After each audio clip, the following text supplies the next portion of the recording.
नमस्कार मित्रांनो, मी ऋषिकेश राठोड. स्वागत आहे तुमचं हिंदुत्व डिजिटलच्या एका नवीन माहितीपूर्ण व्हिडिओमध्ये. आज तुमच्यासाठी घेऊन आलो आहोत PF बॅलन्स कसं चेक करायचं, तेही कुठं न जाता घर बसल्या मोबाईलमधून. तर व्हिडिओ आपला शेवटपर्यंत पहा आणि आपल्या चॅनलवर पहिल्यांदा आला असाल तर चॅनलला सबस्क्राईब करायला विसरू नका. असेच नवनवीन व्हिडिओ भेटत राहतात. चला तर मित्रांनो, सुरू करूया. मित्रांनो, सर्वात प्रथम तुम्हाला गुगल क्रोमवर यायचं आहे. गुगल क्रोमवर आल्यावर तुम्हाला EPF पासबुक सर्च करायचं आहे. EPF पासबुक सर्च केल्यावर पहिली जी वेबसाईट येईल त्याच्यावर क्लिक करायचं आहे.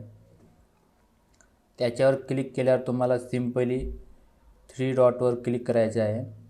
3 डॉटवर क्लिक केल्यावर तुम्हाला डेस्कटॉप साईट खाली येऊन डेस्कटॉप साईट याच्यावर क्लिक करून द्यायचं आहे. मित्रांनो, याच्यावर क्लिक केल्यावर तुम्हाला वरच्या कोपऱ्याला यायचं आहे. हे बघा मित्रांनो, इथं तुम्हाला एक मोबाईल नंबर दिसत असेल. हे मोबाईल नंबर इथून कॉपी करायचा आहे.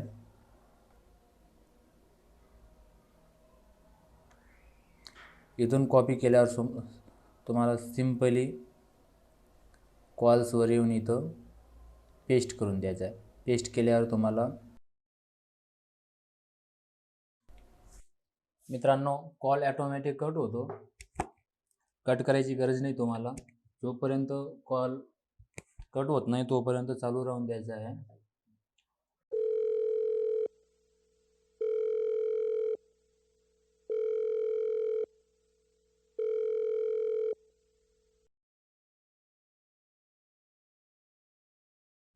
हे बघा मित्रांनो, कॉल कट झालेला आहे.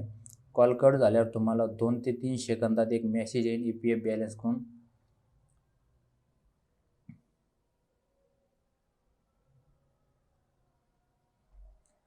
हे बघा मित्रांनो, मेसेज आला आहे.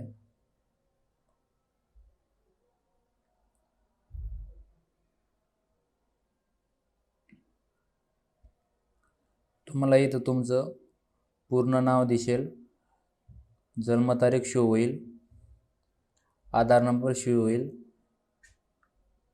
पॅन कार्ड आणि तुमच्या इथं शेवटच्या महिन्यात किती PF कटला होता ते आणि तुमचं आतापर्यंत टोटल किती बॅलन्स झाला आहे ते इथं शो होईल मित्रांनो. तर मित्रांनो, तुम्ही या सोप्या स्टेप्स फॉलो करून तुमचा PF बॅलन्स चेक करू शकता. मित्रांनो, तुम्हाला ही पद्धत आधीपासून माहीत होती का? असेल तर आम्हाला कमेंटमध्ये नक्की कळवा. मित्रांनो, तुम्हाला हा व्हिडिओ चांगला वाटला असेल तर लाईक, शेअर आणि सबस्क्राईब करायला विसरू नका. तर मित्रांनो, भेटूया पुढच्या नवीन व्हिडिओमध्ये. तोपर्यंत जय हिंद, जय महाराष्ट्र.